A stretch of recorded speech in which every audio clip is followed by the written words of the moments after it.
This is the Bicycle Pedestrian Advisory Commission, City of Urbana, and it is Tuesday, October 18th, 7 o'clock. Would the clerk please call the roll? Bill Brown. Here. Kara Duda. Here. Susan Jones. Nancy Westcott. Here. Sartak Prasad. Here. Bruce Michelson. Here. John Zeman. Here. Annie Adams. Here. Yusuf Shaw. Here. Dan Sapphire. Here. Audrey Ashe. Here. Thank you. We have a quorum, and we have a new member, Dan Sapphire, who's here. Last week we met Yusuf, and this week Dan's here. Could you just take a minute and tell us a little bit about yourself and why you were interested in BPAC? Sure. Dan Sapphire. I'm an analyst planner at the Champaign-Urbana Mass Transit District. I moved to downtown Urbana, the mecca of parking lots, about 2 years ago. Before moving here, I worked as a multimodal transportation planner in Mexico, and before that, I worked in the bus rapid transit program in Minneapolis. Really excited to be here and just make it easier and more comfortable to get around the city without a car. I don't own a car. I don't plan on getting one. I walk and bike and ride a bus. Sometimes I drive a bus. I like teaching kids how to ride bikes too. I'm a league certified instructor with the League of American Bicyclists. So yeah, I'm excited to be here and help promote active transportation in Urbana. Wow, great. Welcome. It's nice to have someone still here from MTD since we don't have Cynthia anymore.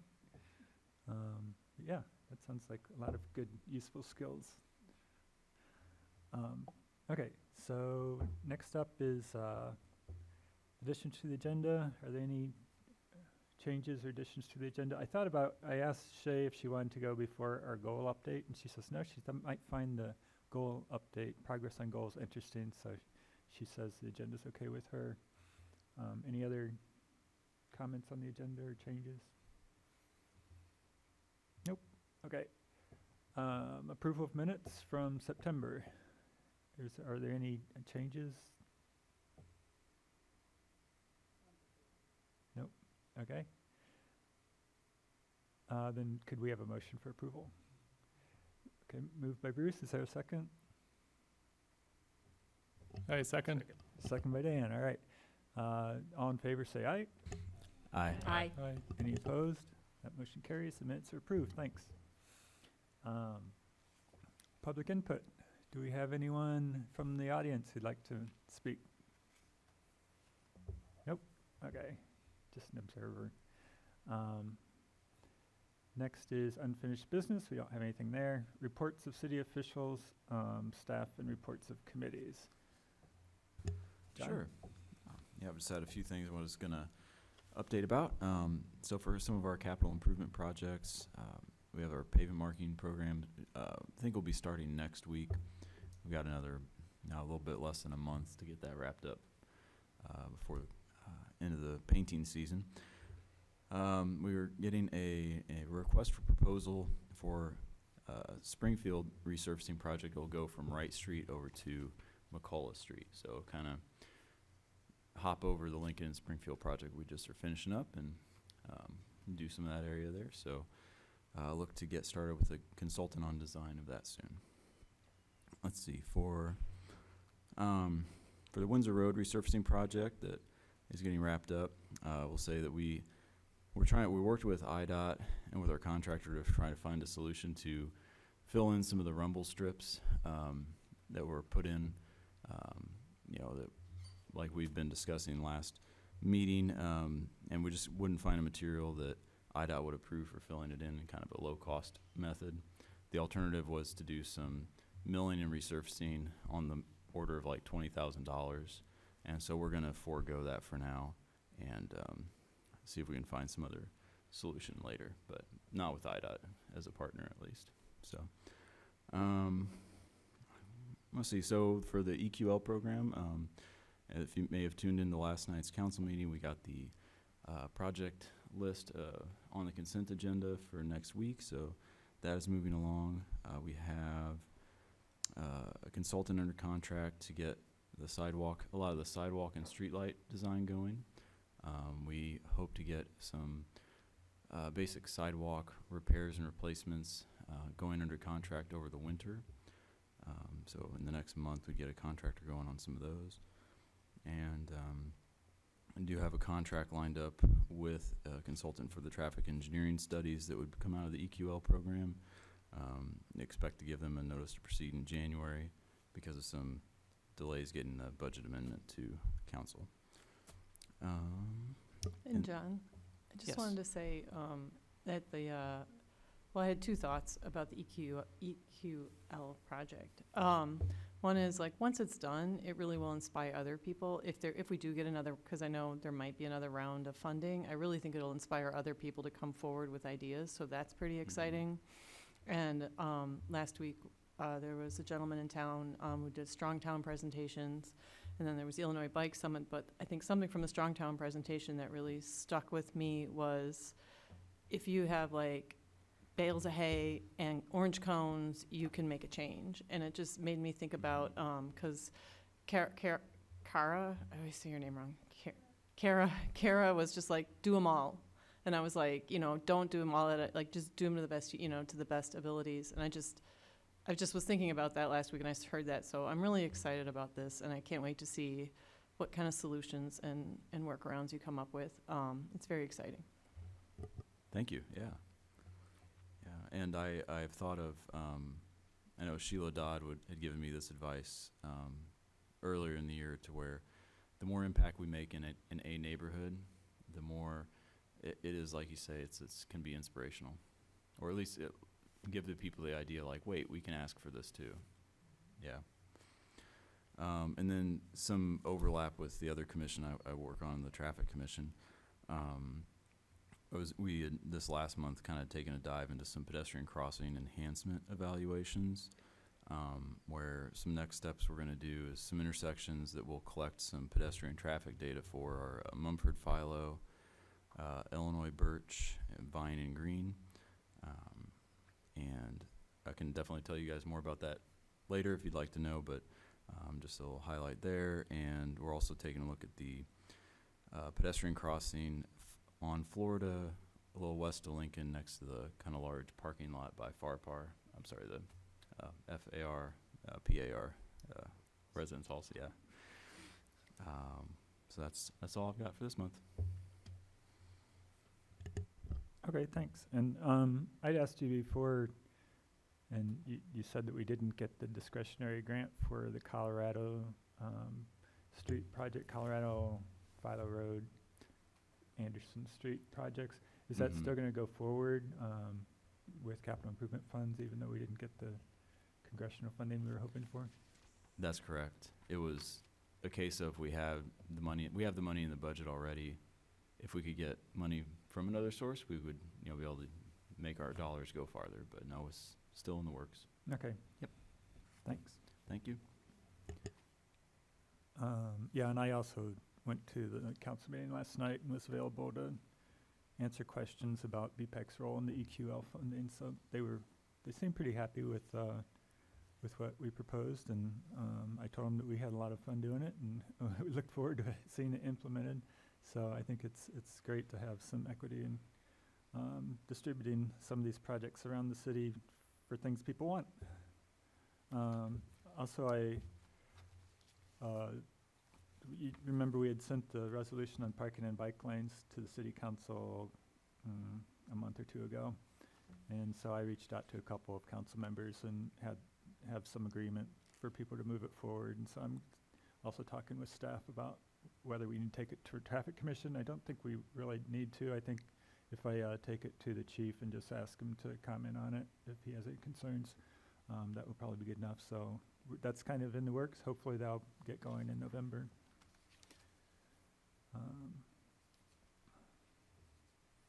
Okay, so next is progress on BPEC goals. So I'm going to go up to that computer now.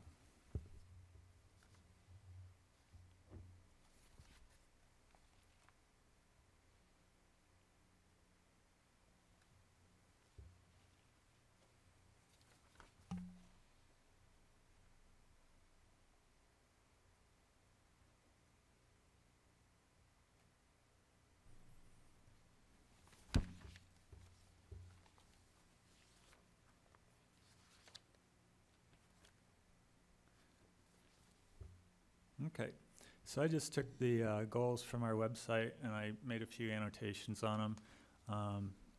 So I'm just gonna go through and we can talk about the progress we've made on in some areas and where we need work, and a couple places where Cynthia was kind of gonna take the lead on a couple things. We may need to decide if somebody else can do that.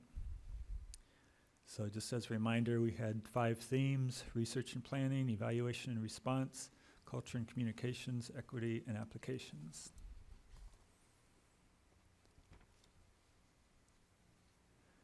So research and evaluate technological options for improved pedestrian lighting at critical locations. Sartak and me, we're going to work on that a little bit. We haven't done that yet, so that's in our to-do column. Something that one of the council members said last night about lighting too is the Sustainability Advisory Commission may have some ideas, but I think most of what we were interested in was some of the technology U of I is already using, I think, in the parking lots and things, but also anything new that might be interesting. And Bill, I saw a video today of the new lighting that they put in on that new, the new area. I think FNS did that. Yeah. On First Street, yeah. Yeah, so it's really, the lighting seems really nice. I don't know, you can probably, So- Sarthak talk more on that, but. Yeah, I mean, it's still like it's a Savoy project, but for that street, like all the lights are lit at 30%, but they're programmable. So like as soon as or when So a it's motion detected. pedestrian walks by Okay. close, it goes up to 100%, and as they go past one Yeah. further, one light pole further, it reduces back to 30%. Okay, I think that's kind of how the parking light ones are, but that's Yeah. cool that so that's on the First Street side path you're talking about? It's on First Street, the new multi-use path between Windsor and Curtis. Yeah, the one that goes to Savoy, and it's like, I drove by it, it's not ugly, it's not like a parking lot where you, No, where you yeah, don't I wanna was be and there you for feel the like a bug. opening. Yeah, I haven't been there at night, but I was there for the opening, and they're all solar powered too, I think, so. Very cool. Oh, they're not? I lied. Why not? They're right, and they're right next to the solar farm. Can't you just run a wire over there? Okay. Huh, okay. You think it'd be pretty easy to make some solar powered, and maybe we could look into that for like the, And Bill, that is the problem currently with our solar power. Is everything doesn't go, I don't know if you know how solar power, this is a discussion for another time. Basically, it's not coming into the grid, nope, not gonna get into this. oh, yeah. No, but I mean, we have solar powered lights actually on the, what's it called? The Adams-Lenore pathway. Remember that over off of Philo Road? Those are solar. They last, they start to run out in the middle of the night, but usually by 3 or 4 o'clock, people aren't using it as much. But those are pretty old too. Those have been there for probably 7 or 8 years. But we might think about for the Baker's Lane, if there's not already power there, it might be more cost effective to put solar in there. And I'm sure the newer ones would last longer, and especially if you could make them adaptive to motion detect and probably save power that way too. Okay. And I think Ameren Ameren's been fighting, like if you have panels on your roof and you have extra solar energy, Ameren's been fighting you being able to like monetize that, and I believe that might have changed recently. So that would be very exciting if that could happen. Okay. Well, we can cross off the to-do. We've talked about that now. But that's kind of the things that we're talking about there. Complete Vision Zero Action Plan. Okay, now that one is probably going to take a little discussion. We might need to make that an agenda item. It seems like there's more movement at the county level with the Safe Streets for All and some other things going on. So, and I'm not sure how it all fits together. So I don't know if we need to get together and Well, one thing we know is that we're not eligible for a large number of grants unless we have a Vision Zero safety plan. So it's a very important investment to make. And that was brought up by Thomas and Brianna, was Brianna. that her name, who did the review of the bike master plan.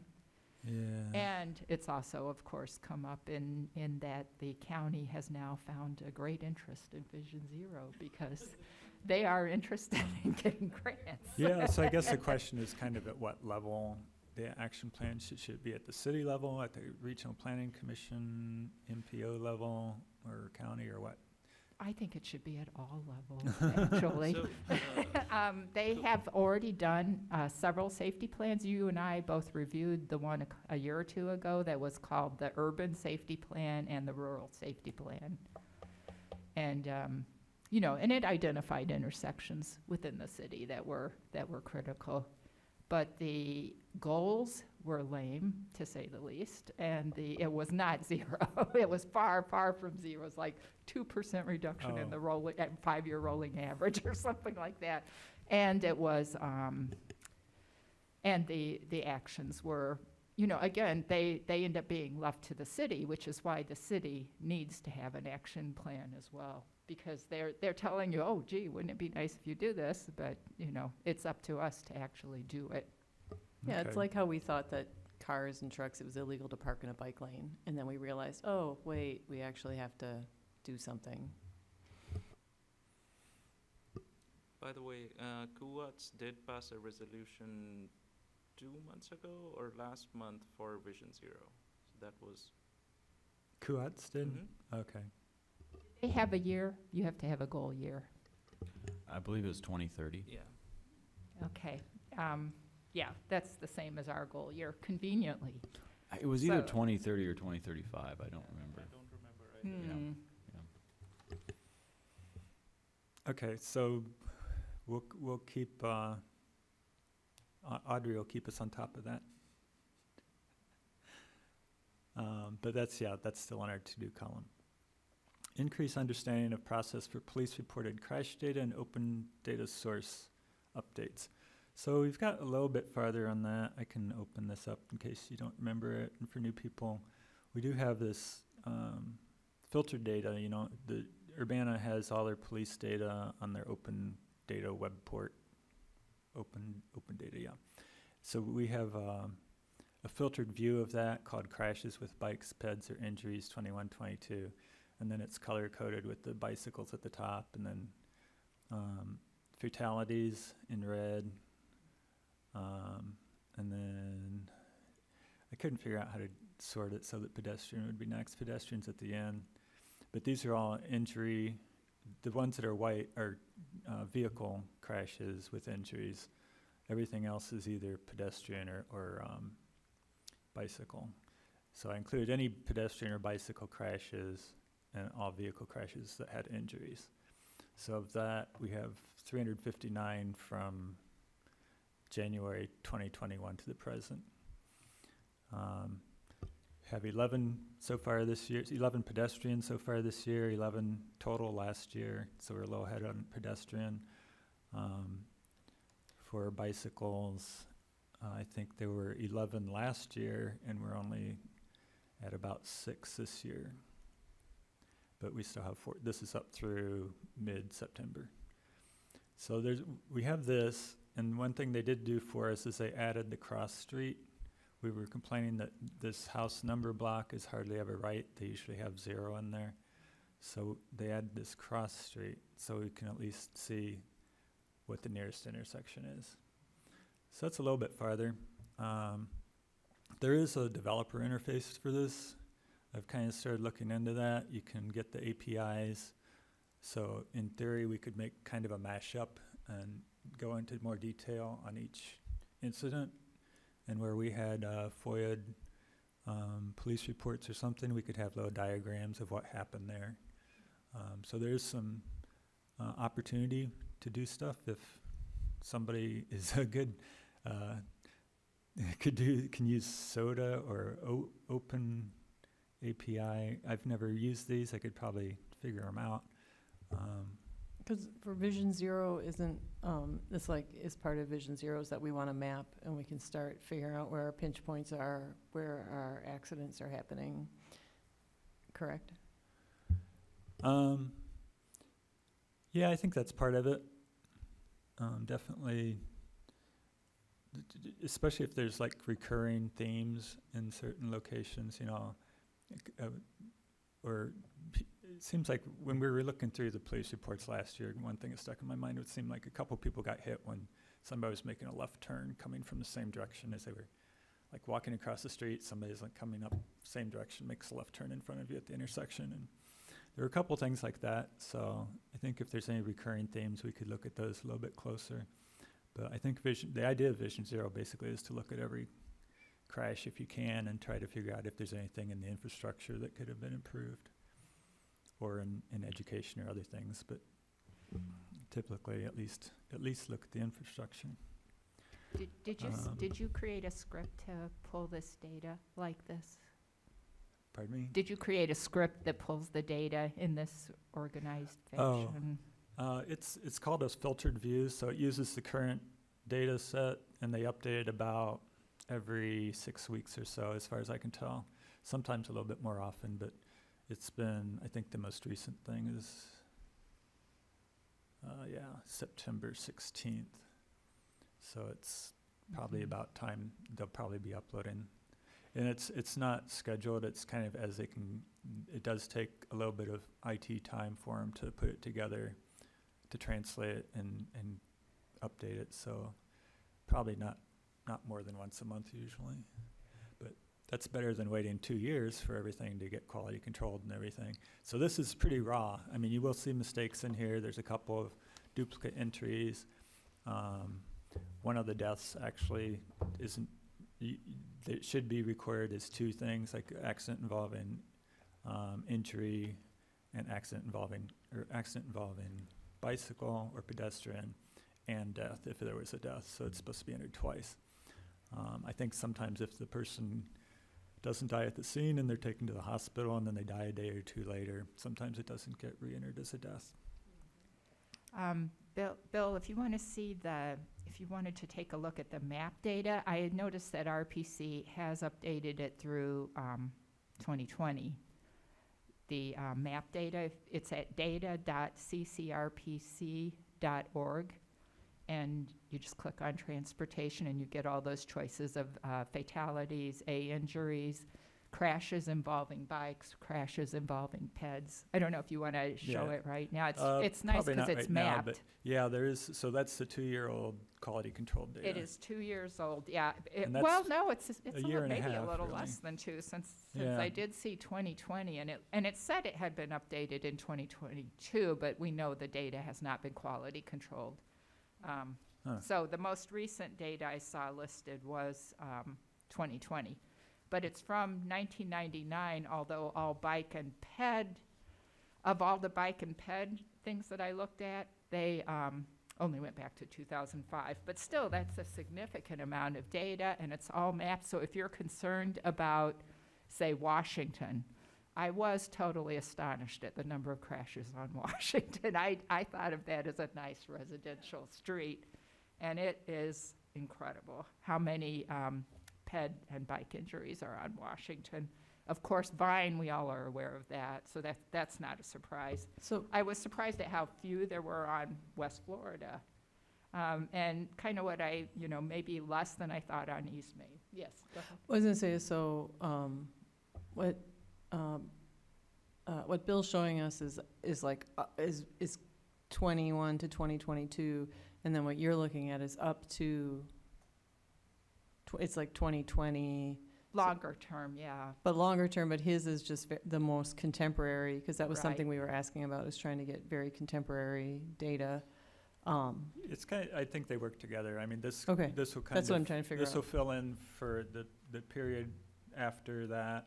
The other difference is this is just Urbana police reports. So if it happens on campus and campus police take care of it, then it doesn't show up in this data, but it should show up in the CUATS data. Oh, wow. when Okay. it gets quality controlled and put together. And the QATS data, well, it's not just QATS, it's RPC, because they did have all the crashes throughout the county mapped, which was, yeah, interesting. For example, the car crash into bikes in Gifford was there. I didn't check Mohammed, but I'm sure it was there as well. 'Cause if I remember, another goal of this was to have accurately and properly reported accident data, crash data. So, sorry, not accident, but it does say accident. Crash data. Because remember how we were saying, like, certain things happen and then it wasn't reported accurately. So I think that was another longer term. Oh, thing. are you referring to the media reports? No, we were talking about, because, I mean, police officers aren't, they're not like geniuses who are like skilled up and everything all the time. And so, that they might not know how, like, because certain, I don't know if you've ever met a bicyclist who has said, I was in an accident and the police officer wanted to report it a certain way and I had to explain it actually needs to be reported this way. So I thought that was another one of our goals, was that. I could be wrong. Is it like when they report that pedestrian did not use a crosswalk and the nearest crosswalk is a mile away? Yeah, no, it was like, remember, Bill, you were saying a pedestrian was crossing the street out here in front of the city and it got reported, and the pedestrian got hit, but it got reported not accurately. Yeah, I mean, I think there's always going to be some discretion that the police use, and that same officer actually just did a different crash later, and she definitely noticed the crosswalks.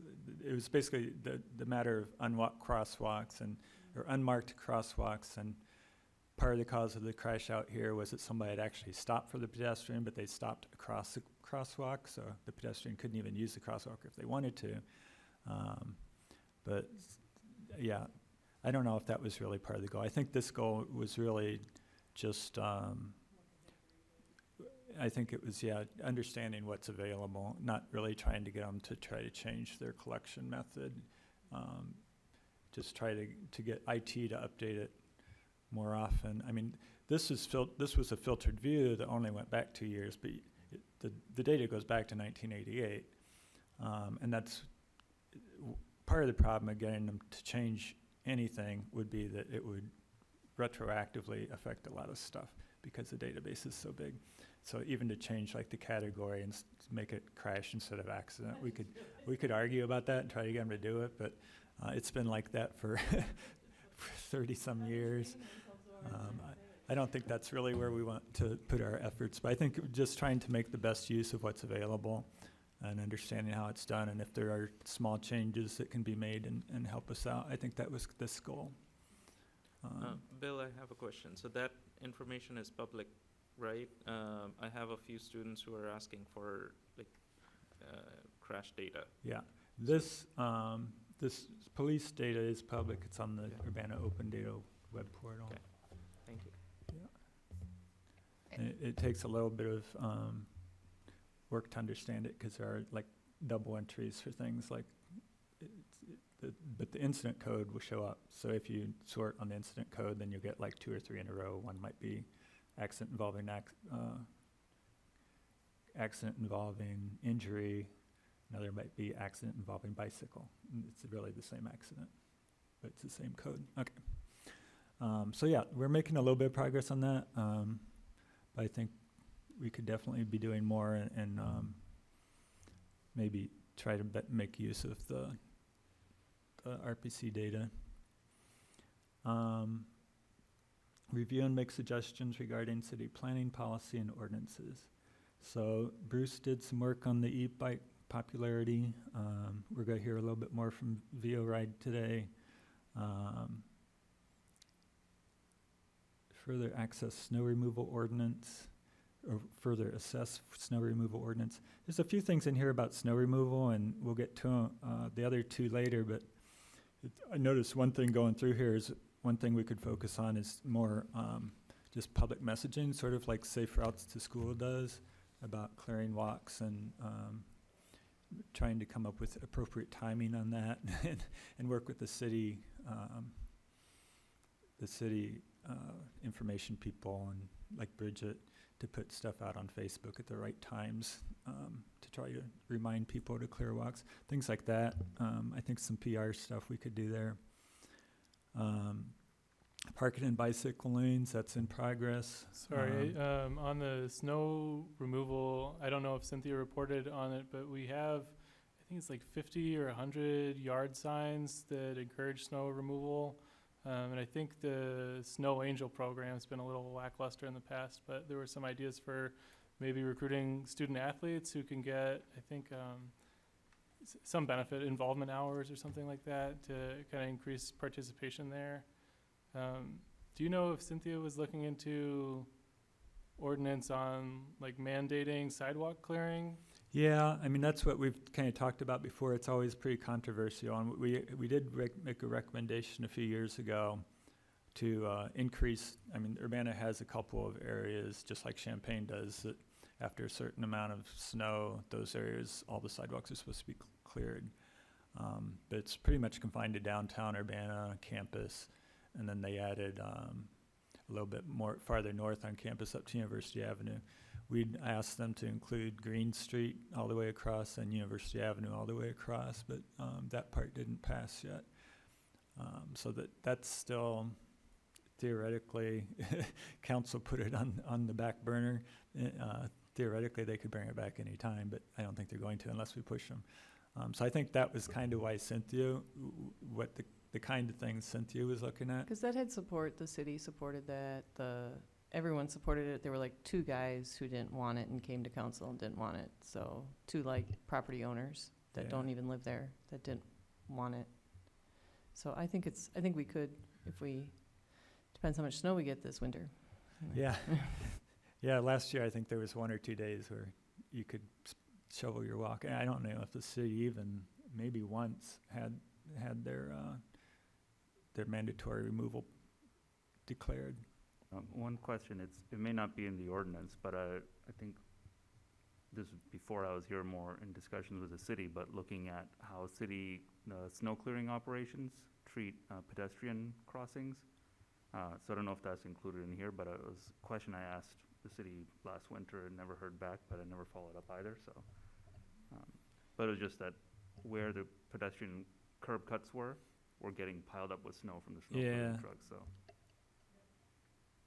And my neighbor fell and was taken to the hospital because of that. So Yeah, and blocking driveways and things. But really that, I don't know. It's hard. It's a hard one, you know. They're trying to get everything cleared in a certain amount of time, and really, when I shovel my walk, I clear those ends where they put them over, just like I clear my driveway. But not everybody does, and maybe that's something that we could work. I mean, it just seems to me like our efforts might be better directed at public messaging to get people to do it, because you can pass the ordinance, and then you're still going to have to enforce it. And if you're enforcing it and doing the public messaging is going to have to happen either way. So it's almost, it almost makes sense to work on that end for us, I think. Yeah, but that's my opinion. I don't know. We could think about that some more. Parking and bike lanes, bike rack installation. I'm not sure exactly what the bike rack was. I think we talked about that a couple times. And we had a presentation or some information, I think, from Kat one time about the current zoning issues on that. So I don't know if there's a lot more to do on that one. Evaluation. Plan review conducted with focus on BPAC discussion topics and initiatives. Oh yeah, so we did get the bicycle master plan review by the interns a few months ago, I think July maybe. We haven't done any review of the pedestrian master plan. So if there's anybody who wants to go through that one, 400 pages, whatever it is, and give us a quick annual review. Yeah. Are you volunteering? Oh, cool. Have you looked at it? Okay. Yeah, it's separate. Yeah, okay. I'll find. If you can't find it, I'll give you a link, and you can start looking through that. That'd be great. Coordinate with partner agencies. Ask for annual updates. So now we have somebody from MTD again, so that's good. We have Kara from Park District.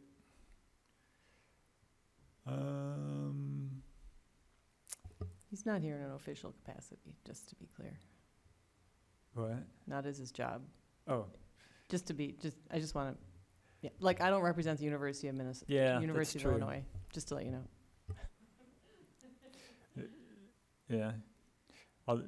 Yeah. Unlike, so like Kara is actually our Urbana Park District representative, so it's part of her responsibilities, but we don't have an MTD representative.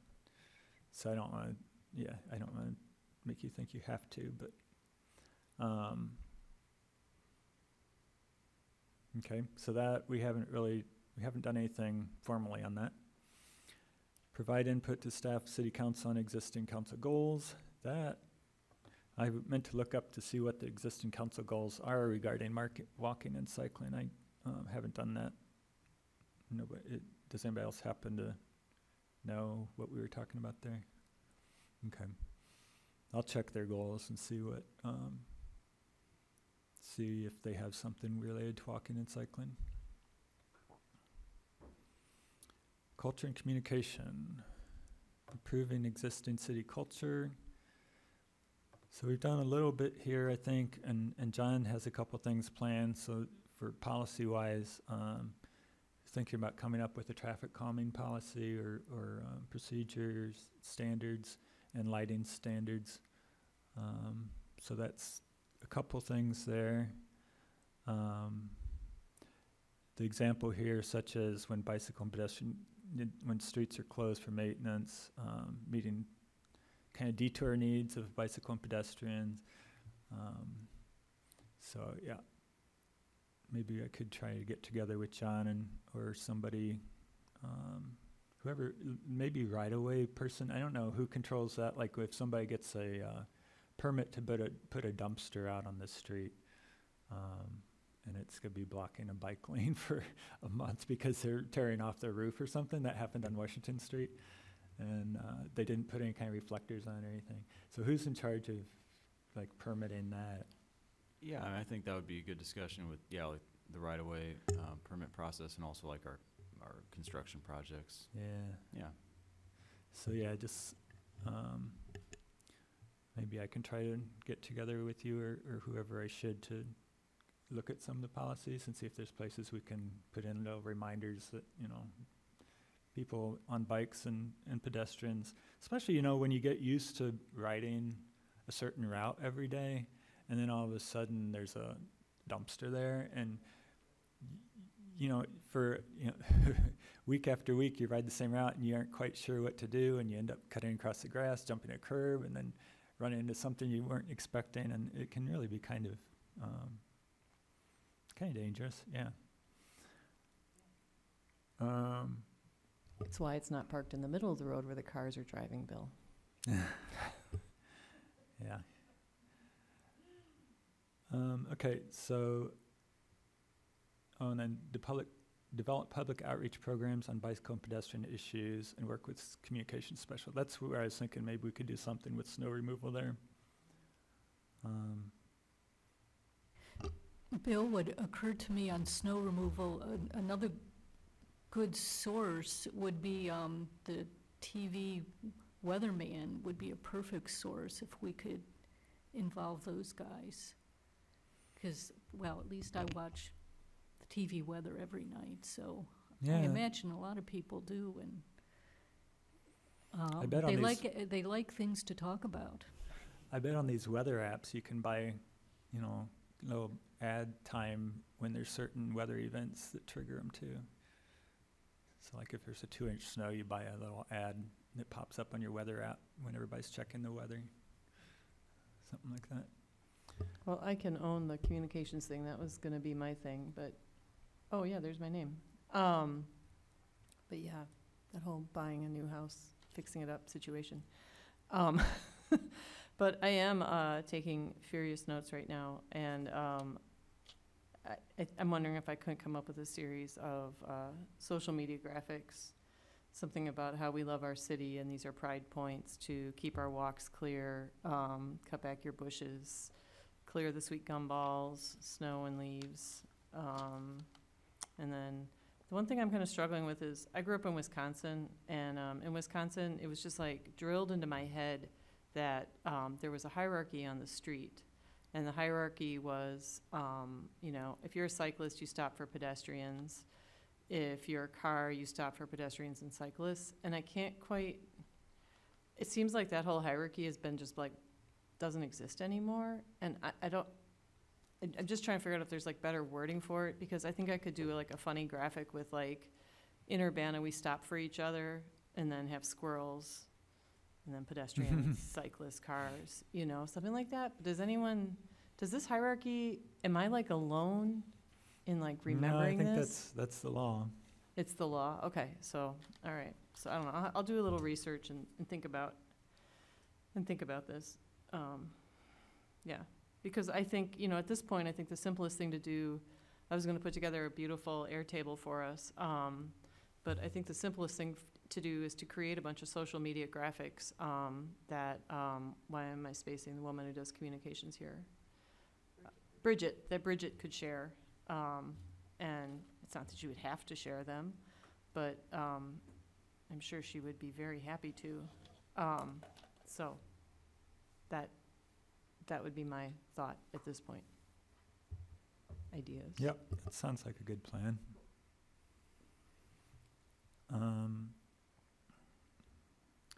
So this local businesses and bicycle-friendly business application, I'm sure Cynthia would still be willing to do that. I think Brianna Barr is working on that as like her master's capstone. Oh, okay. I should check and verify that, but I think that she mentioned it when she was here, and then I might have seen it on LinkedIn or something as well. Okay. So basically, all of our goals are being completed by. She was students and actually she was at the bike summit. Yeah, and she Yeah. did the ride through Urbana too, because that was one of the stops along the morning bike ride. Okay, great. Determine continuing education opportunities for commissioners such as workshops. We had a couple recently. I mean, the bike summit, I think several people attended, and Strong Towns, I know, I saw some of you there, and some of you might have gone to more than one of those. There were 3 options, but I went to one. We were just curious if the city would be able to afford to pay for that, and then, so we all just self-funded. The city has paid for such training in the past, yeah. But the Strong Towns was free, and I know the Public Works Director came to this first morning session of Strong Towns, and the mayor came to the evening session, and some council members came at all sessions, or several. And John, I know ex-council John members. was at the bike summit. Did you also go to the Thursday or the next day one for engineering? Yeah, I was at the engineering one on the second day. Okay, great. Along with our assistant city engineer and one of our technicians as well. Thanks for doing that. Yeah, and we were dwarfed by the number of planners who attended.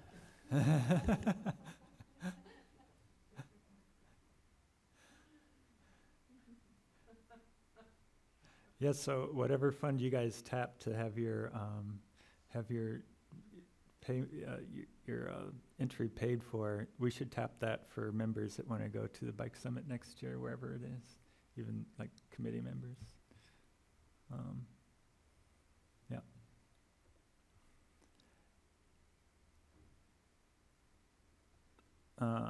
Then the equity. So review the equity and quality of life projects. We did that. I think our role in that was helpful, and I think that was successful so far. Hopefully it'll pass next week and things will start happening. And then accessibility and safety for disabled and elderly people. I think Nancy, we were working on most of this. Nancy is attending PACE meetings now, right? I've been providing information and attending meetings. Okay, so we have our liaison. We need to work on communications again, including snow removal. So that would be another graphic to include disabled, blind, people using walkers, things like that. Wait, what are you thinking? Pardon me? What's your thought process Oh, here? At least in the snow removal, but even like, parking your VO bike, making Mhm. sure that people know that they shouldn't be blocking sidewalks and drives and things like that. So yeah, we could do a little bit more on that. So I don't know, was this the kind of review that was, there's one more. Okay, applications. Help cities secure ITEP grants. Okay, we did submit letters for that. We did submit letters for 2 ITEP grants, the RAISE grant and the discretionary funds. We didn't really get involved in this early stage like we were thinking. So I guess that would be kind of a request for the future. If there's opportunities, I know sometimes, for the RAISE grant, maybe there was only one obvious thing to do because it had to be a certain size or whatever. But if there's opportunities and choices, I think we'd be more than willing to weigh in on that. Definitely, if I can, and I'll offer that, unfortunately, the speed I think as some of these came in, that I didn't get my act together to bring it to you guys, but I've heard that and definitely would like to get your involvement earlier. Yeah, So I thank know you. you just started in January, and these were probably like coming up pretty fast and stuff. So, Well, the RAISE grant, I guess with RPC did the study, and MTD was, I believe, the lead agency on the grant proposal, grant application. So on Safe Streets, or? on Florida That was Avenue. the Florida Avenue corridor, the RAISE grant. Yeah, so it was difficult for us to get involved at an earlier stage. I think Yeah. it hit John kind of suddenly as well. But there have been quite a few public input opportunities Yeah. since and then we on have the Florida participated in that. Avenue corridor, and everyone's Yeah, aware of as far as that. the details on how to do it, I think there's been a lot of public input. I think what we were thinking was try to get us involved earlier about which projects to kind of put forward for ITEP grants and things like that. Well, and we have been involved this is the second round on Baker Lane, right? The second time we've tried to get a Yeah. ITEP grant for Baker Lane, so Yeah. we've had a long time involvement. Okay. So, and then apply for renewal of the bicycle-friendly community gold status. I talked to Gabe a little bit, not really, it sounded like he still was like proposing a budget or something. So do we have a contract with RPC yet to do that? Do you know? I'm pretty sure we do. Okay. Yeah, I'll verify that. So, but is definitely has it in mind and assumes he's going to be working on that. So I'll reach out to Gabe and make sure that he knows we want to be involved with that to whatever extent we can be and that we can help. I don't even know if he knows that we did kind of that bicycle master plan update, so I'm sure that would help him too if we share that with him. Apply for funding for Vision Zero and other project opportunities. So that kind of depends on the Vision Zero action plan, I guess. I don't believe we'll get funding to produce the action plan. I think the city has to make that effort on its own. So, moving forward on that, if in the absence of a staff member that can devote time to that, is a little bit difficult. I think you said maybe we'll discuss that as an agenda item in the future. Okay. So that was the goals. What does anybody have any ideas about any action we should take on this? Is that enough of a review, or did you want to try to go any farther with this at this time. How Anyone? often does this, I guess, this review happen? Well, this is kind of the first year we ever came up with goals at John's suggestion, and it was a great suggestion. So we had a nice, we have some things to work on. So it's kind of up in the air. This is the first thorough review we've done. We usually put it on the agenda to make sure that we aren't discussing things that are off topic that aren't in our goals, pretty much, and make sure that whatever we're discussing it has some relevance to our goals, more or less. There's a little bit of wiggle room there, but I mean, I think this has been good as far as, in my mind, some things to work on. If anybody has, if you saw your name or if you volunteered to take something, just let me know a time frame when you'll be ready to present something. And that's how we've been kind of doing it, is people volunteered, and then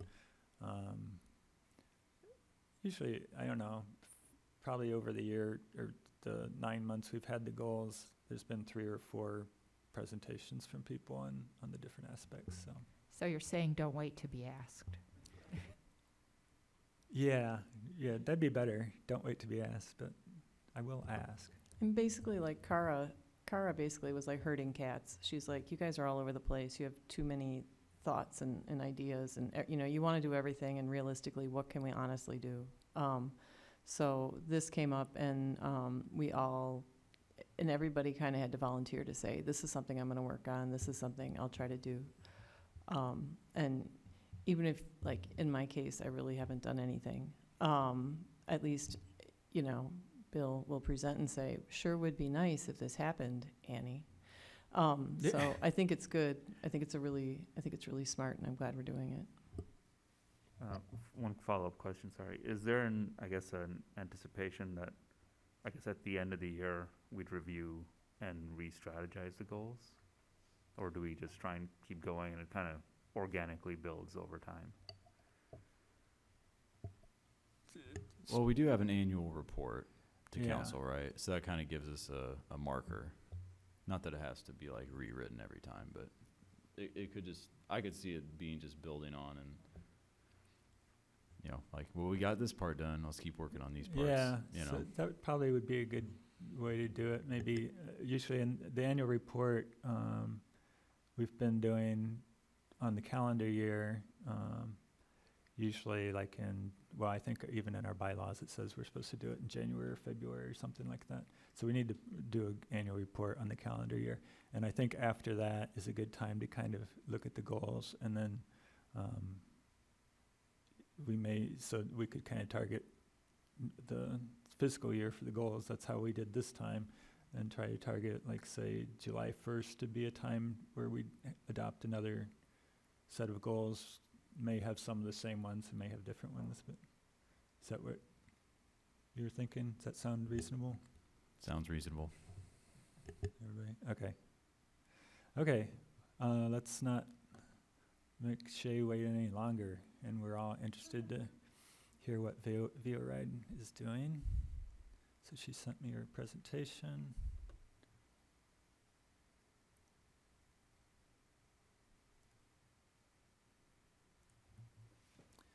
Okay, this is Shay Belai from, is that how you say it? Belai? Yeah. All right, from VO. She's going to tell us, kind of give us an update on their numbers and activities and stuff.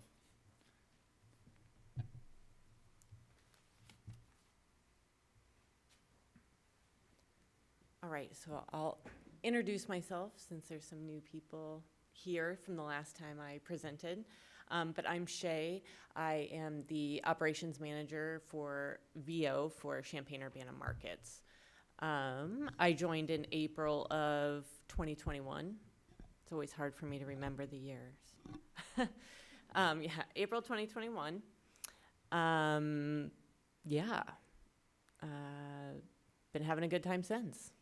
So, all right, let's jump. Nothing but fun. All right, let's jump into it. So some company updates. In 2021, we conducted our first rider survey through for all of our riders across all markets, which was awesome. It was really a great way to get some data, and we're doing it right now. We're collecting data for this year. So it's important to note that 36% of our riders said they were more likely to acquire a car or use ride-hailing if micromobility were to disappear in their region. 43% of the riders have lost or shed a car or decreased their car usage because of micromobility. In this year, we launched 2 new vehicles, the Cosmo 2 and the Apollo. And in May 2021, VO became the first shared micromobility company to become profitable. So if you aren't familiar with micromobility companies, really, it's not a profitable market to be in. And many of the companies right now, except for ours, are laying people off over Zoom and, have been known to just come in, dump a bunch of scooters or micromobility vehicles into communities without agreements between the cities, and then eventually the cities roll over and just let them be there. So none of that's happening at VO, so kind of proud to be working with our communities. So the big new release this year was our Apollo vehicle. It's a Class 2 e-bike, but it's a 2-seater. So what we find, especially on our campuses, is that people like to sit their friends or girlfriends, a smaller friend, inside of a basket, or our baskets are made for 10 pounds, not 120. So we have this nice new vehicle now that can have 2 people on it at a time. Same thing, swappable battery. It's GPS tracked like all of our vehicles, and it'll go for 45 miles for a single charge. So we keep innovating and bringing new things to markets. So we're pretty excited for that. So here's some data points for the last 2 years. In 2021, we had 45,000 miles. This year so far, actually I looked at the numbers, they're a little bit higher, but over 28,000 miles on a Class 1 e-bike and over 192,000 on our Class 2 e-bike. Notably, from April until August, we only had 150 Class 2 e-bikes in the community, and we were getting 3 to 4 rides per day on each vehicle. So we have about 360 now. So people are going much farther on the vehicle, on the Class 2 e-bikes than the Class 1s. Average charge per rides here, and again, notably, you'll see the distance for a Class 1 e-bike is 0.33 miles. And people are being charged $275, but the distance per ride for a Class 2 e-bike is 2.5 miles, and that's charging around $450. So they're getting much farther for much cheaper.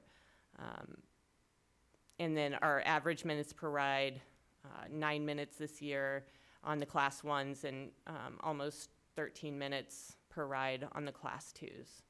So spending a little bit, not that much longer of time, not that much more money, but significantly more distance.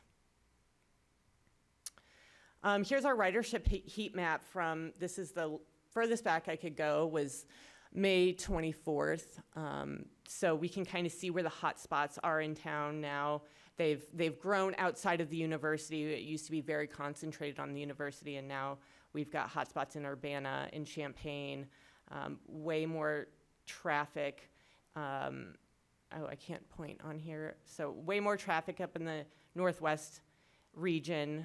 A lot of times we find that people are using our vehicles to go to the mall or just simply to a bus stop to be able to transfer. And even in our southeast region of Urbana, we're seeing a lot more ridership. So yeah, I wish I could pull up the map from 2021 to see side-by-side difference, but right now I don't have that information. Is that round egg like Prospect, the upper left under the M, between the M and the P in Champaign? Or is that downtown? Yeah, that's downtown I Champaign. can't read maps, so. No, yeah. that's okay. All right. Yeah, Sorry, downtown what is Champaign. under the B of Urbana? That is 2 hubs. That's the Elm Street hub, so where Iron Post used to be, and then we have a hub on Broadway. But yeah, people are riding out of those areas throughout town. And I think you mentioned Flexingate, like, is that one up there? People are taking it to Flexingate and things? Yeah, we have several employees there that are riding to and from work. I know there's a big push to put a bike lane on University Avenue, so we would be happy to share whatever data we can to help, ensure that riders are safe on University, particularly, to keep people going to work, is super important for families and for our community. All right. So when we diversified our fleet this year and expanded our fleet cap from 500 to 750 vehicles, we increased ridership by 37% and increased our unique users by 5,000. So on our surveys, and this might be in my, so benefits of vehicle diversification is that, not everyone can ride a bike. I've seen many people on our Class 2 e-bike that have a cane. I saw a woman riding with a cane, so I was super excited about that. And then I've seen people who have those big boots on their feet. They've got some kind of foot injury or leg injury, and they're still able to get around and be outside. But really, the needs of many different people are met through vehicle diversification. So, for instance, male riders prefer a Cosmo, females also prefer the Cosmo, but at a higher rate. And then different ages prefer our stand-up scooter, and then people over 26 prefer the Cosmo, and that goes up as ages also increase. So some more important survey findings.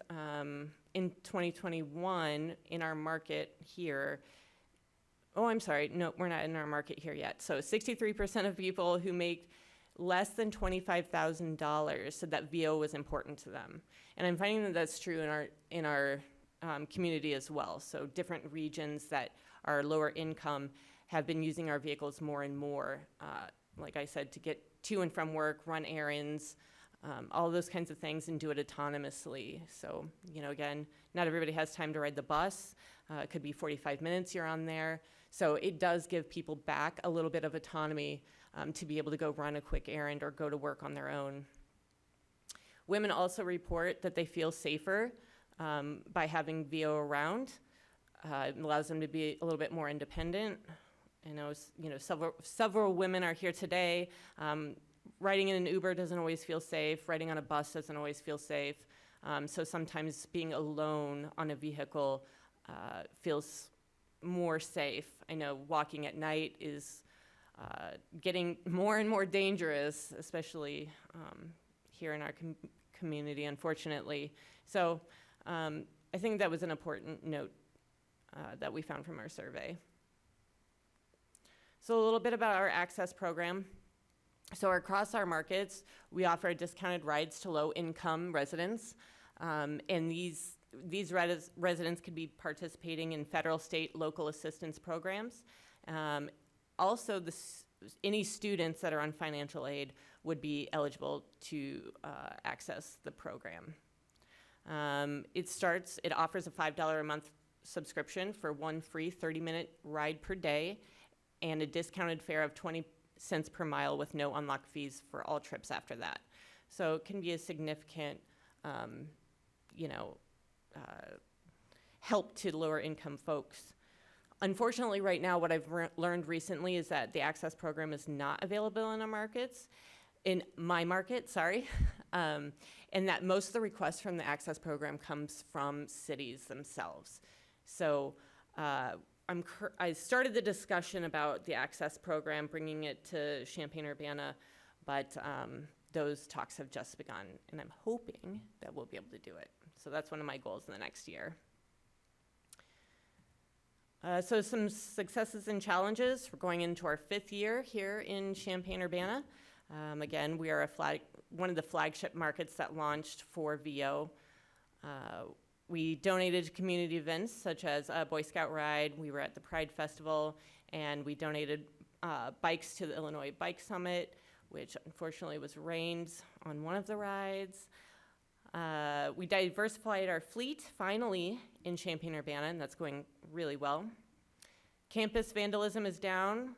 That's been amazing. Of course, things still go wrong, but just blatant vandalism on campus has decreased a lot.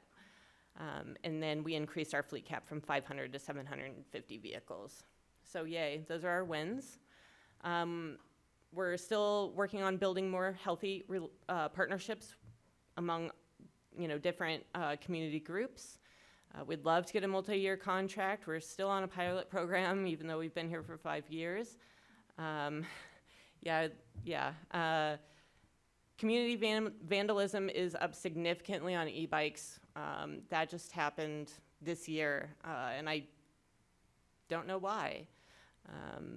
But yeah, that's something we're working with Champaign and Urbana Police on, and they're stretched very thin themselves. Another challenge is that the Cosmo E's end up on campus since they can pedal it. So that's a thing that we're working to reduce and send out reminders frequently, but that that's only coming from VO. Yeah. Those are not allowed on campus, but the University of Illinois does not allow the Cosmo E's on campus, correct? That is correct. Are they, so when you say not allowed, they shut down because it's geofenced, right? That's correct. We have a geofence around the campus property, so it shuts down as soon as the motor shuts down as soon as it hits that geofence. So is there anything wrong with somebody using the pedals on campus to get it to their dorm or whatever? Not in my eyes. The problem becomes a problem because the vehicle can't be reactivated, so it can only be moved if somebody is pedaling it again. But our vehicles have motor resistance on the back wheel, so it makes it hard, very, very hard to ride. Really good exercise. It's also the design of the Cosmo isn't conducive to pedaling, right? There's smaller Correct. Wheels, the seat's not adjustable. Correct. And then the pedal cranks are super small, so. Yeah, like, you can look like a clown going down Green Street. That's right. Yeah. Feel like one too. So the Cosmo E's aren't allowed on Green Street, even though that's a City of Champaign street? They are allowed on Green Street. Okay. Yes, that street is open for riders. Okay. And Sarthak, is the university ever gonna let these? I know so many people that want to ride these. I wanted to ride one when my bike was in the shop, and I couldn't. I had to keep hunting around to try to find one of the ones, a different bike, and it was really frustrating. So I'm just curious if there's any discussion on the university campus to allow these on campus. There have been discussions. Is your microphone But- on? Yes. I'm sorry. There have been discussions, but we don't have any approvals right now. Again, as you might know, we have to go through all sorts of approvals.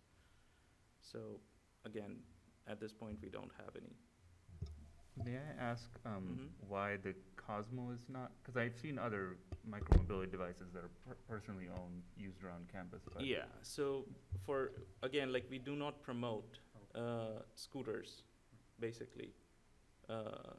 If students want to bring their own, they're allowed to. But we are not promoting scooters, basically. And are there any stand-up scooters in this market?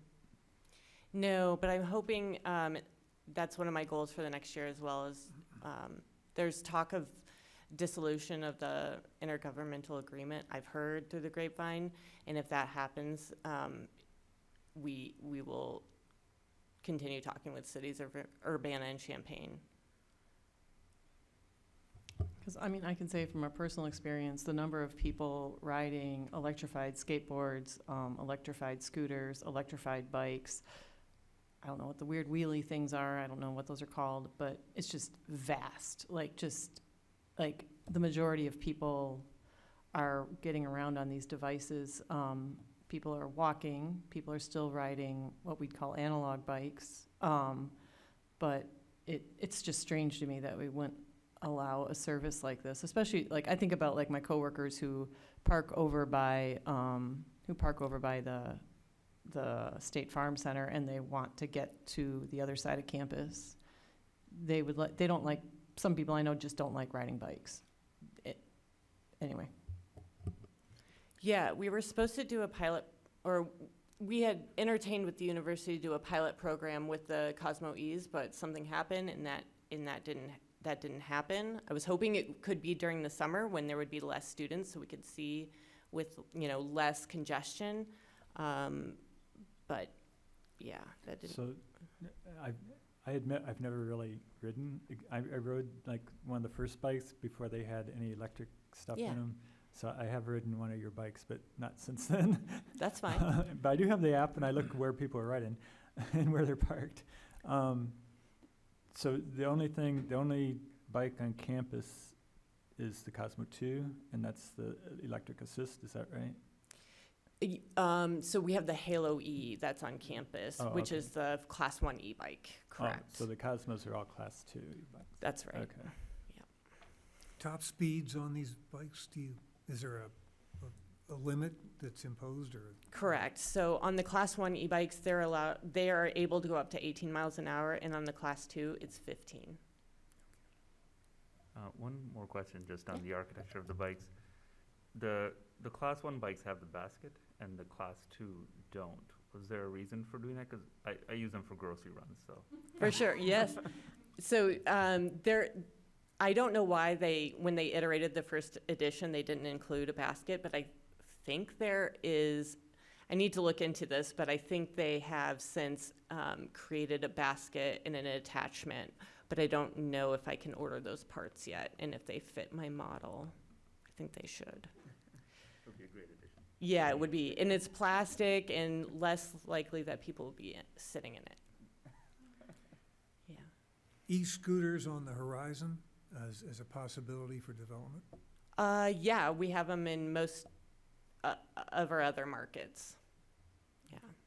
I spent a good deal of time last week in a major metro where the e-scooter was abundant and ridden with kind of terrifying, reckless abandon in all kinds of contexts. And, you Sure. know, parks, down one-way streets, alleys, the platforms of metros, 2 stairways underground. I mean, it was festive. And I think I saw maybe one person out of every 50 wearing some kind of safety gear.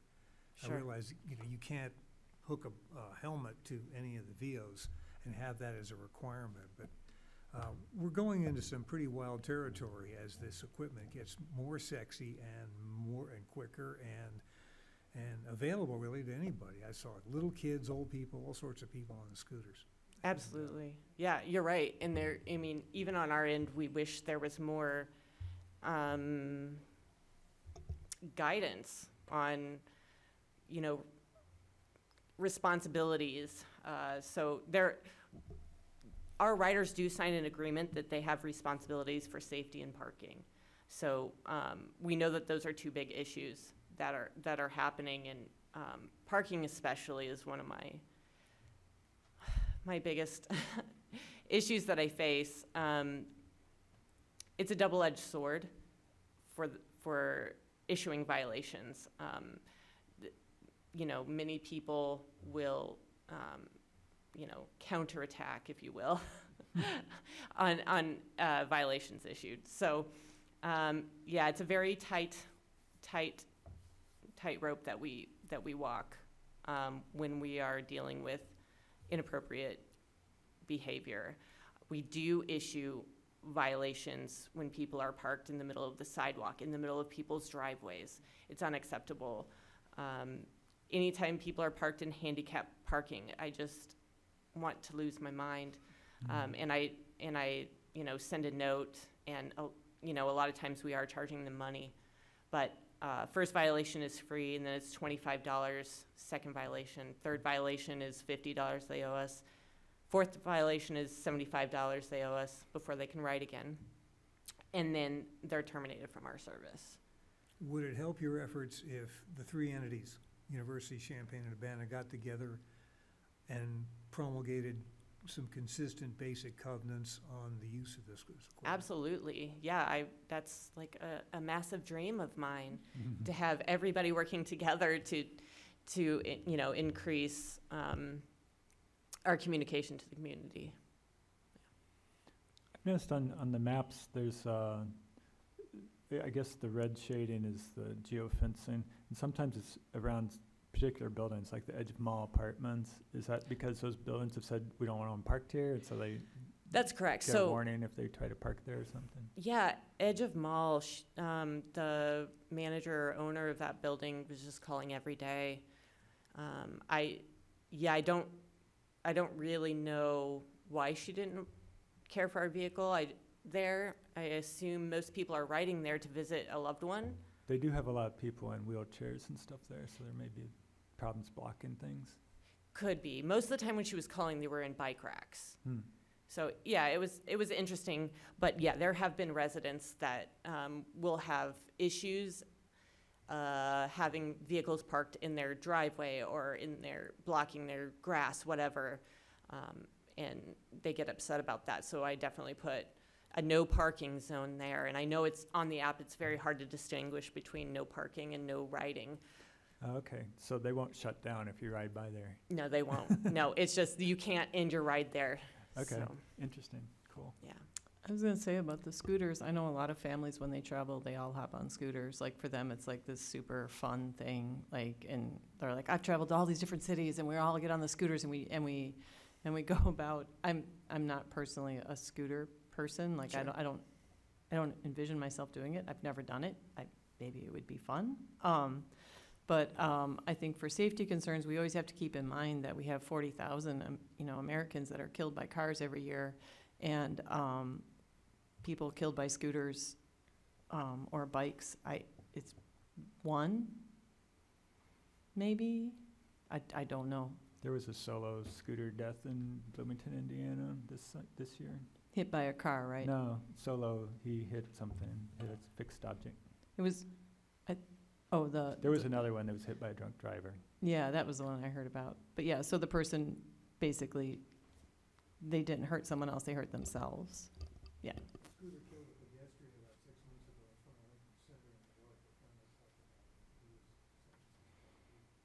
Those things can go fast enough to knock somebody into a curb and kill a pedestrian. I'm sure they can. I just think we have to just keep in mind what we're talking about, that, 40,000 killed. We're not even talking about the number of injuries that multi-ton vehicles cause people. And scooters are not at that state yet. And I don't think they ever will be. Shay, I have Yeah. a question. Yeah. Do you also enforce ending their rides at curb cuts? Because I've seen a lot of, both of Cosmo E's and Halo E's At at curb cuts on the intersection. Yeah, so all of our downtown Champaign,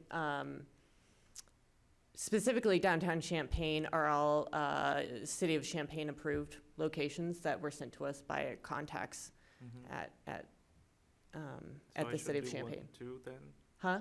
So I should do one for the university then? Okay. Would that Do- get scooters on campus? What? Would that get scooters on campus if they had Oh, we designated already, spots? that's what we were talking, like, we already get scooters because of the pedal things. But you can't park them in a parking rack, right? You can't park them on campus. So when they leave them on campus, some people have lots of money and they just let it sit until it times out, because our customer service has been alerted that none of our customer service can end rides for students on campus. They have to either choose to move the vehicle off of campus, or they have to let the timer run out. And your tickets are more expensive than, honestly, parking tickets, just to let you know. The car parking tickets. Definitely. So can you explain the timer part? how much money do they lose if they have to let the timer run out? Probably around $20. Okay. So there's like I've seen up to 60 minutes. Okay. And if they're lucky, we'll find it on campus before it times out, and then we move it, and that'll save them money. I just forget to turn mine off, but Yeah. But seriously, can someone, I just never know if people, so our students are not allowed to park any VO vehicle at a bike rack on campus? That's the thing I just never understand. Oh, so that's where it gets complicated. So, Okay. Yes, they are allowed, but students who bicycle on campus really hate when our bikes are parked at bike racks. So they take them out and they throw them out of the bike rack so they can park their bike and lock it up to a bike rack.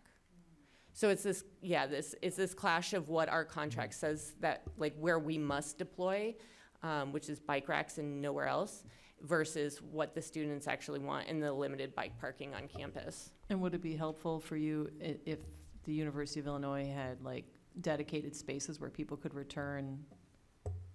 Definitely, and we have that in a lot of cities, and actually we've offered to pay for bike corrals and various markings for the university, and they said that Sarthik has said that there's plenty of bike parking there. Well, as the university, like, we cannot, again, that's how I understand it, we are not allowed to promote a business. We cannot have, that was the discussion when they were bringing in the dockless bike share systems. Why we cannot have docking stations on campus was because of that. But you can have Starbucks, and you can have Espresso Royale, and you can have Jimmy As, John's. Yeah. Procurement people. Right. As Okay. procurement, that's what they tell me. But I also feel like your department does a lot of promotion for MTD. We promote VO also. We promote Zipcar also. We have MTD and Zipcar and Carpool and everything in our flyers. Okay. Yeah, we cannot have physical, There's bus stops on campus. oh my, so bus stops are, so MTD is a separate entity, and again, I don't know how far back MTD goes. I think like 40, 50 years, maybe longer. 71. So 50 1971, years. sorry. Yeah. So, and there has been a partnership since then, and I don't know how it began at that point. I was not even thought of at that point. Yeah, me either. So again, like, I don't know how that thing works, but I'm just letting you know what's Sure. the policies, what the rules are. Cool. Another Let's question, by the way. Yeah. Are VOs allowed in Savoy? We don't have a contract with them, but there was nobody reached. I mean, that was also before my time here at VO. Mhm. We don't have a specific contract with them, but the geofence is open down there, yes. Okay, that's interesting. Did That's you- very were- interesting. Were you finished with your slides, sir? I think I have a couple more. Okay. So we're still hoping for a single vendor, multi-year contract. Even if it's not single vendor, multi-year contract would be amazing. Bringing the access program to CU, and again, we'd like to bring scooters next year, so that vehicle diversification can meet various needs of ages, incomes, genders, races, and ethnicities. And that's it. Who would the contract be with? I mean, your dream contract, would it be with the city of Urbana, all three entities together, Q-Watts? I mean, how would that? Right, I think we have separate with each one. Okay. And for the access program, I know I talked to you a little bit about it at the Bike Summit and asked you to look into that. I assume that the other cities where you have it, they contribute something financially to try to help cover that? Is that I'm not sure. part of it, or, okay. Yeah, I'm actually not sure. I can find out. I mean, I know the township does buy bus passes for people that are, that need transportation to work. So I think they'd be open to sharing some costs, but, I do know that there's a lot of cost sharing that does happen in other markets, you know, exactly what you're talking about, where they would incentivize people in some way to ride. The last slide here shows VO riders. It looks like they're pretty close to the Cranage Center on, I think it's Nevada Street, isn't it, or Oregon? I just was, where's the border in terms of where these things lock down? Like we say campus, that covers a multitude of sins. I mean, Yes, it does. all the So way down this, to Curtis Road, really. if you- these are my employees, and we were at Pride. Okay. So there's a way on the back end for us to ride anywhere, Okay. basically. So for this particular event, it started on campus, but it moved to downtown Urbana, sorry. If somebody on a VO going into campus, the bike would quit on him when he got across Matthews or across Lincoln, or do you have any idea? It is across Lincoln. Okay. Yeah, and actually there's a speaker inside of our vehicles, and it'll tell you, you're now entering a no-ride zone. So they know that they're entering a place they can't be. And then they either choose to continue to ride it for a while, or they choose to stop on Lincoln. Thanks. I had a question about the geofencing, and I think City of Champaign, there was some discussion about e-bikes being allowed on parks. Is there an ability to geofence but use the governor to limit the speed further, so that, for example, if you were on a park path, you could only go 10 miles per hour instead of 15? Yes, that's correct. So we have a low-speed ride area, so we can limit it down to 8 miles an hour. Yes, yeah, I just got emailed today from the Champaign Park District via Jeff Yockey. So he finally made his way over to me. Yes, that's a very interesting situation. and what's the maximum speed on the Class 2 e-bikes? It's 15. So initially when VO came, what I really wanted was, I just assumed it would be like useful for people who rode the bus a lot to be able to get off the bus and then hop on a scooter and like do the last mile that we all talk about as transportation geeks. But I'm wondering if you're seeing any overlap in the bus routes with how people are actually using the product. That is a great question. We do pick up vehicles from bus routes or bus stops frequently. I would love to have some partnership with the MTD and be able to, at certain route locations or certain stop locations, to be able to offer vehicles at those locations. Because I know like with Divvy up in Chicago, they have, docks. And so I enjoyed that system because I would always memorize like where all the docks were, and I knew I could return my vehicle to wherever. I find this system is a little confusing for me because I'm like walking around like with my phone being like, there's someone somewhere.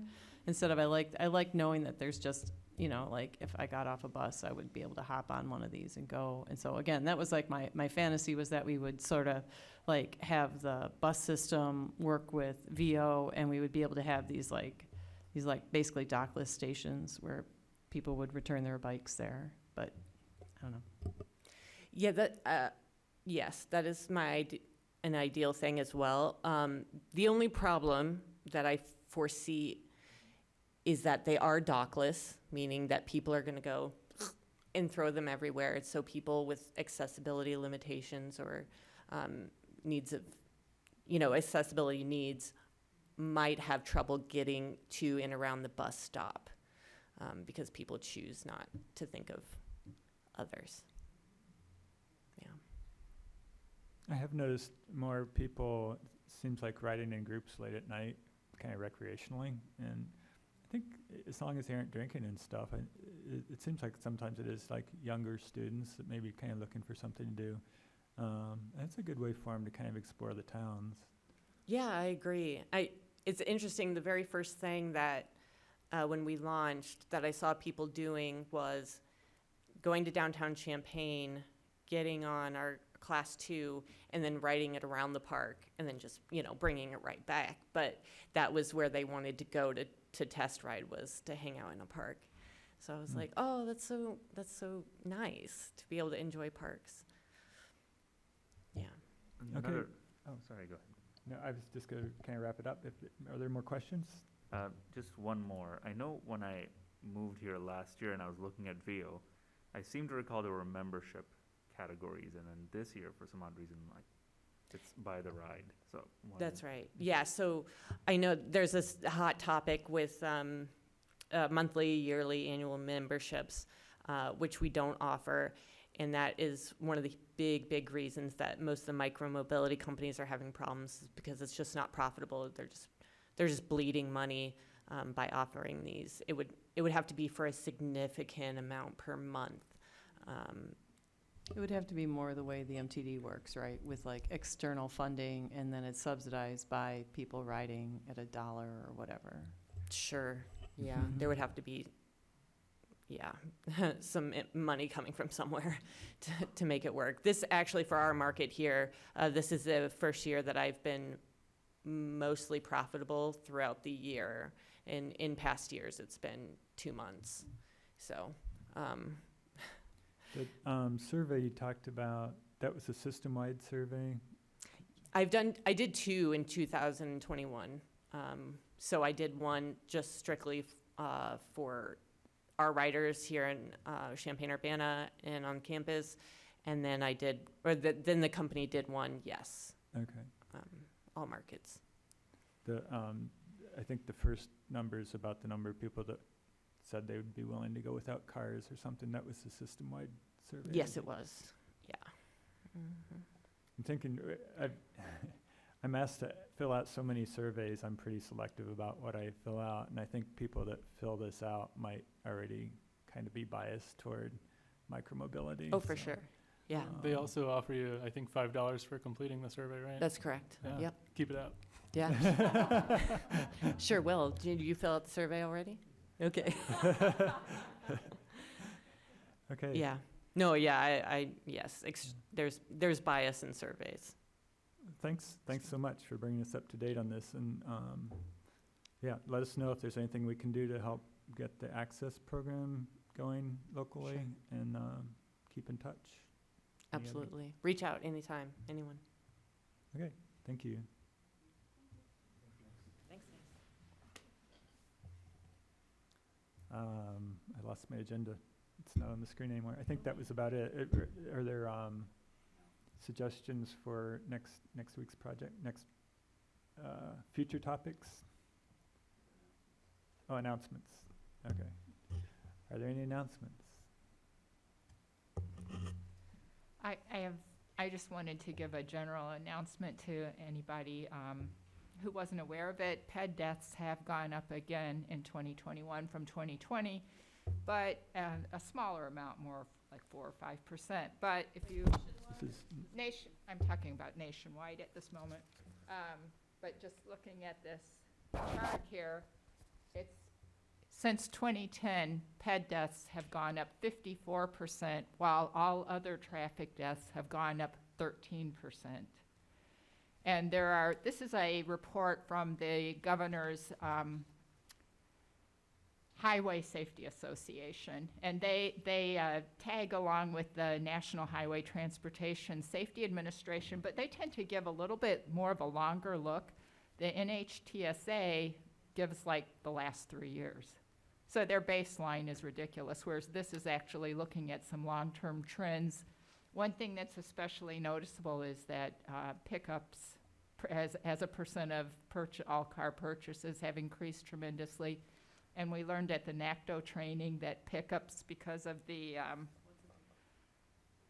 light Oh, trucks. pickup trucks. Oh, I had a different Yes. idea. Okay, yep. That the pillar for the light trucks, because of the weight, they're large enough to block the view of 7 pedestrians in the crosswalk. So there's some circumstantial evidence that doesn't look good for why this number might be increasing. It's the largest number of pedestrian deaths in 40 years. And shockingly, from the equity point of view, non-Hispanic Black population is expected to have a 23% increase in fatalities this year over last year. So we haven't heard a lot about that. We have heard about other crises in the community. We haven't heard a lot about the traffic crisis nationwide yet, but I expect it will be coming out. So, which just makes me come back to, for future topics, maybe analyzing getting up to date on our local crash statistics. We haven't had an update for a while. Okay. I did notice that the crash reports, which are called accident reports, I think, do list race. So we could actually attempt to do some kind of equity analysis to see if the victims are disproportionate to the population. In the U.S. as a whole, non-Hispanic Blacks are 12% of the population, but 21% of pedestrian deaths. So it is definitely a large equity issue. Parallel small factoid, when I looked this morning, the nation of France is under a nationwide rail strike, the metros are on strike, and the gasoline delivery system is on strike. So about the only thing they got left now is their e-scooters and their e-bikes. And it'll be fun to see how they sort that out. But it's a situation where, in an emergency basis, all they've got left is that and airplanes. And you never know when the air traffic controllers are gonna shut that down too. So, there are moments where the micro transportation system becomes absolutely vital. Well, and in I getting think that's through. why many cities do subsidize that access, just like Annie was speaking of, that there's some kind of programs that provides that base funding, and then the users pay a small fee, in some cases. Cities, or even maybe larger than that, I don't know. Because of the value to society, the value to the city. It's advantageous to any city to have someone getting in a bus, walking, taking a bike, taking a scooter, anything but a car. Cars are the most expensive way. It costs the city so much money to put people in cars and drive in private vehicles and drive around, so. And then when you Okay, I have a can try gas strike. to pull together the crash stats for the last few years of local crash stats. Add those to what you had before. Any other future topics? Anything? Oh, yeah. Yeah, the counters. And you kind of plan on doing that for November, right? No, not in November. Like Oh. January or February. I'm leaving for India on the 29th, so Okay, I'll so be gone 2 months. January maybe? January or February. Okay. And they're just for bikes or pedestrians too? Oh, those are for bikes and pedestrians. Bike pedestrian And- counters? By that, I should have the 5th one installed, hopefully. But we'll see. Okay. At least we'll have 4 counters, data from 4 counters. Mm-hmm.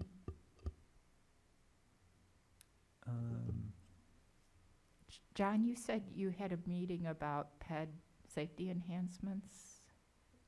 Oh, those are some of the intersections we looked at in Traffic Commission this past month. Oh, so it's just specific, it wouldn't be about the whole world of PED safety enhancements? Correct, yeah, these were coming from specific concerns or requests we'd gotten in from citizens, and so we're looking at them and kind of following through. We're following the QAT's crossing enhancement guidelines. Okay, Kind of I'd working like to through point those. out again that guideline is very old, and at the time that it was published, they were unaware that Fed Highways had just put out a 2017 update on PED safety enhancements, and they were using 2005. Gotcha. So, which is because they happened to publish in 2017, just before the Fed Highways came out. So we are just so due for an update on that. Okay. I mean, that has things like no stop bars on Lincoln. We will have no stop bars. And one of the most exciting recent things at the NACTO training was that raised pedestrian crosswalks, so the pedestrian stays at grade. They're not the ones who step down from the curb and up to a curb. They're at grade. Now, there is a problem with vision impaired. You have to have some sort of other signal that you're in the street. But those reduce pedestrian crashes, I believe, by like 50%, to just have a raised pedestrian crosswalk. And then there's even raised intersections where Audrey, would you Chicago- want to present on, no, seriously, like, because I was unable to attend that third day, and I would just be curious, like, what contemporary advancements are in safety. I don't know, would that be possible? It could just be like exactly what you're saying now, just with like pictures. I would be totally interested in that. Well, John was there also. I was. I think John has a full slate of things that he's working on. Well, but I was thinking too, I mean, I thought we were gonna get slides for that day Yeah, of we're supposed to get the presentations. slides, So, and I right. don't think I signed anything saying I wouldn't share it with somebody, so. Yeah, particularly CDOT installed a raised intersection, which, and I haven't found out yet where it is exactly so that I could see what the average daily traffic is, the ADT, but they have installed a raised intersection. Because I'd just be very curious about that. Ann Arbor, I could present on Ann Arbor is doing a curbless, they're converting their whole downtown area to curbless. And there's the Business Bureau there has created this great website, which I'm happy to present on and show all the safety, all the reasons why this is, the types of improvements and things like that. So I'd be happy to present on that, because I think it's kind of a peer city, and I've been looking Okay. at their, So presentation by Annie on Ann Arbor raised stuff.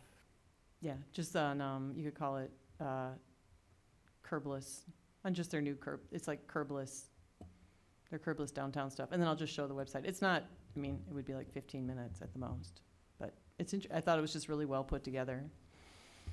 Okay. And I can talk to Gabe and see if he wants to present anything on the bicycle-friendly community reapplication. That's probably enough for now. And you'll be, at some point in the future, looking at the PED master plan update. Okay. Okay, I think that's pretty good. Yeah, Any and Bill, other- I would love to tell you that I will have those communication assets ready for us to review at the next, I would love to tell you that that's gonna happen.